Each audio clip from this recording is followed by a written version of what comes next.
So today I'm sitting down with Jeremy Large. He considers himself, I guess, a casual gamer? Yeah. Who has lots of female friends who are also into games. Now, as you know, She Got Game is about understanding and celebrating the culture of women who play games and who are in the production industry. So part of understanding this culture, I think, is understanding the dynamics between men and women, since there seems to be such a kind of gender divide. Cool. So I'm Jeremy. I have been playing video games, I guess, since I was like 8 or 9. I didn't own a video game system for a while, but I had friends who did, so I would go over to their house. I think the first video game I ever played was Donkey Kong Country. And then eventually my parents got me a gaming system, and I've been playing on and off console and computer games ever since. In the last couple of years, I haven't had as much time to play video games as I like, but certainly like when I was in high school, I would, every day after school was video game time. Every day. Okay. Yeah. There is this weird, attitude that some guys who are nerds and who are gamers have, that it's like their thing and they're really exclusionary about it. And Right. I'm sure you've encountered this, maybe you haven't, but there's this bizarre phenomenon that I cannot abide of having, if a girl is like, oh, I'm into video games, she has to prove her nerd cred. Like, oh yeah, have you played all the Zelda games? What's your gamer score? Right. And you have to list all the most obscure games and characters and everything else that you've done. And I think that's so backwards, because that 10 years ago, certainly when I was in high school, I didn't know any girls who played video games, and it was like a myth. It was like the girl who goes into the comic book store, it's like a unicorn. I've seen one of these before. And now that they are sort of coming out, or we're more aware, we're more accepting. Right. There's this backlash, no, this is ours and you can't have it. Which doesn't make any sense to me.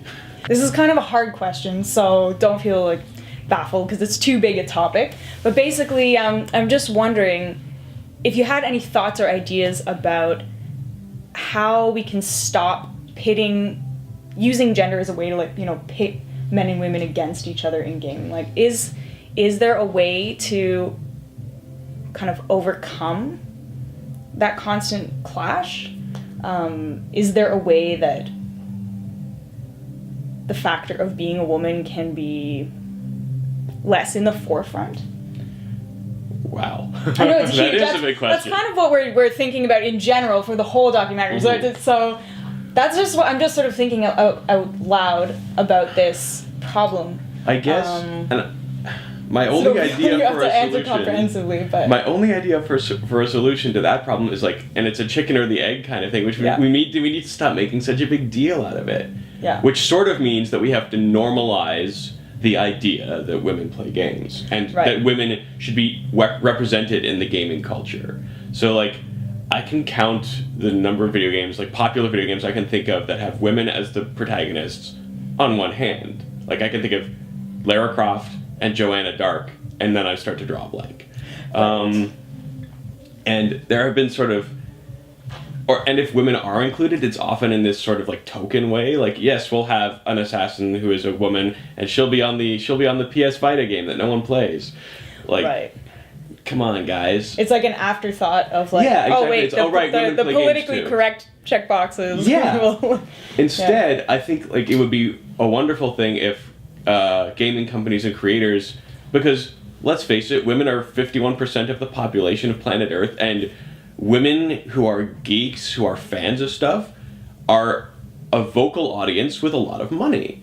Money to spend. So I can't imagine why they wouldn't be courting that audience. Look at Tumblr. I've always wondered that, to be honest. You can make so much money off women. Right? Why not? Right? And women geeks get involved in often in a very different way from men. When you go to Fan Expo, girls, a lot more than guys, it's girls who are in costumes and really elaborate, amazing, kick-ass costumes. I was at the Silver Snail Halloween party, and one of the coolest costumes I saw there, because it's all a bunch of nerds in costumes, was this girl who had made herself a shepherd from Mass Effect. Oh yeah. She made a shepherd costume out of foam and something, and the helmet had lights in it that lit up, and the gun was lit up, and she made it all herself because she's a fan of Mass Effect, and that's awesome. And women, they make video game crafts and they sell t-shirts. They do stuff that guys haven't done as much. It's, and the Tumblr fandom thing is, a I feel like, and this may be my own prejudice, I feel like there's a lot more women on Tumblr than there are men, and a lot more women geeks on Tumblr making, you know, cartoons. Like, that's how Tom Hiddleston and Benedict Cumberbatch got so famous so quickly, because they have this rabid audience of fans. So I feel like the gaming culture needs to recognize that, like, this is a big part of your audience. And I think part of the reason that women were a sort of second-class gaming community for so long is because the industry was so focused on boys. In, like, you know, the 80s and 90s, when we were all starting to get SNESs and Sega Genesis, you know, all the games, all the ads are very focused on, like, 8-year-old boys to 12-year-old boys. I feel like they need to start, like, and not in, like, a stupid, like, here's a Polly Pocket video game way, but, like, right. But I think they could do more to, like, showcase games that are, and, like, it's not like women like to play different games than guys, because, you know, they don't. Yeah, all my they like friends to play a lot of this, right? A lot you know, of the same things. Girls, I have a friend I work with at work who is, like, so into Call of Duty, like, she's, like, that's her jam. Every day she goes home and plays Call of Duty and Skyrim. So you don't have to, like, make new games that are just for girls. But I think you could do more to, like, you know, make women less of an afterthought. Yeah. Make them, you know, have, you know, Assassin's Creed 5 and have it just be a girl or a woman or an old lady, which would be sweet. Can you imagine if, like, a protagonist of a video game was like a Gran Torino style old woman? That would be awesome. That would be insane. I mean, the whole problem up until now is this sort of, like, one-sided view. So our goal isn't to just do another sort of exclusive project, but to kind of look at the dynamics between men and women. So why do you think men should be or would be interested in seeing a series about women in games, and why were you interested in becoming part of the project? Yeah. I was interested because I am a nerd and I like girls, and I think that girls who are nerds are great. And I feel like in gaming culture, in nerd culture more broadly, there is this stigma against women. There's all these, in the same way that there are in every part of society, because we don't have a perfectly equal society yet.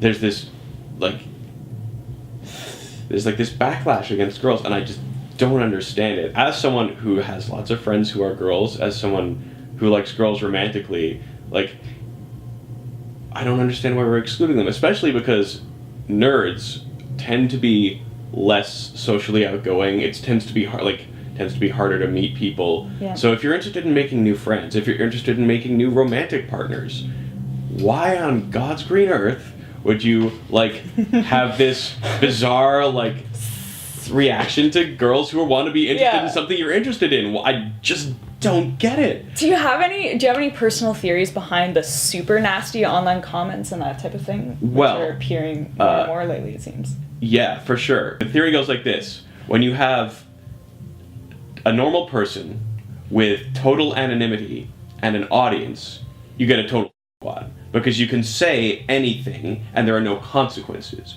So you can say the most disgusting, vile, misogynist bullshit you can think of, and you'll never get grounded, you won't get fired from your job, because no one will know that it's you. So certainly people in general feel free to say vile things on the internet because they won't be punished for it. Of course, yeah.